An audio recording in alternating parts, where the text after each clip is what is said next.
L'armée israélienne a bombardé dans la nuit du dimanche 26 mai un camp de déplacés près de Rafah, dans la bande de Gaza.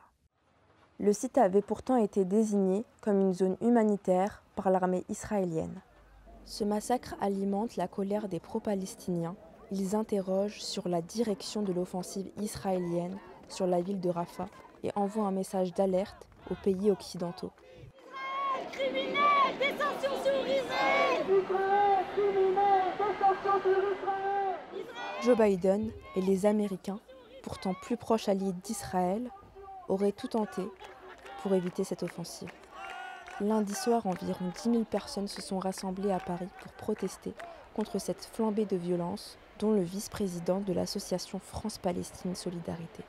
Pour quelle raison vous êtes venu aujourd'hui manifester? Pour quelle raison? Rafah, hier soir, dans la nuit, des dizaines et des dizaines de familles attaquées, bombardées, brûlées, des enfants, des femmes. Juste insupportable. L'État israélien poursuit la politique de nettoyage ethnique qui est la sienne. Et là, il vient de franchir un cap qui est une ligne effroyable, qui est de brûler des enfants vifs à Rafah. J'ai pas les mots parce que c'est assez compliqué de ramener, si vous voulez, comme ça s'appelle, une conversation sur ce qui s'est passé hier et la barbarie qu'il y a eu, parce que maintenant, même dans les tentes, il est bombardé. Franchement, je m'attendais pas à autant de monde. Et tant mieux, il est temps quand même, parce que c'est quand même une catastrophe, quoi. S'il n'y avait pas autant de monde qui manifestait partout dans le monde toutes les semaines, je pense qu'Israël aurait déjà tué 10 fois plus de Gazaouis qu'il n'en tue aujourd'hui. Vous attendez quoi des dirigeants israéliens? Ah, moi j'attends rien des dirigeants israéliens, il n'y a rien à en attendre. J'attends rien, qu'ils s'en aillent, qu'ils écoutent y compris les Israéliens qui manifestent par milliers toutes les semaines. Qu'ils arrêtent de mentir aux Israéliens en leur disant ce qu'on fait à Gaza c'est pour sauver nos otages. C'est du pipeau. Et je crois qu'une grande partie de l'opinion publique israélienne maintenant en a conscience.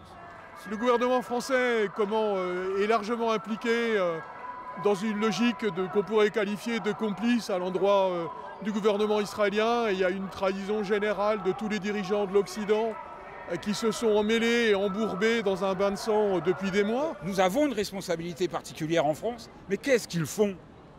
À part dire Macron dans son tweet, mais c'est pratiquement indécent. Je suis choqué. Voilà ce qu'il dit. Aujourd'hui, il est choqué parce qu'il y a trop de morts civiles. Mais qu'est-ce qu'il fait en attendant? En fait, je pense que Gaza va ouvrir le monde, il va ouvrir les yeux du monde comme c'est pas contre certains régimes. Il y aura un après, en fait, Gaza. La seule solution, c'est un État palestinien où chacun vivra librement et démocratiquement, qu'il soit juif, arabe, palestinien ou même citoyen du monde. Alors, est-ce que ce massacre-là va être le massacre de trop? Je le souhaite. Aujourd'hui, 146 membres de l'ONU sur 193 reconnaissent l'État palestinien. La reconnaissance de l'État palestinien a été actée ce mardi par l'Espagne, l'Irlande et la Norvège. Israël a promis des mesures de rétorsion. Et bien que l'Europe ait été accusée plusieurs fois d'être pro-israélienne, celle-ci convoque aujourd'hui l'État israélien pour discuter des droits de l'homme à Rafah.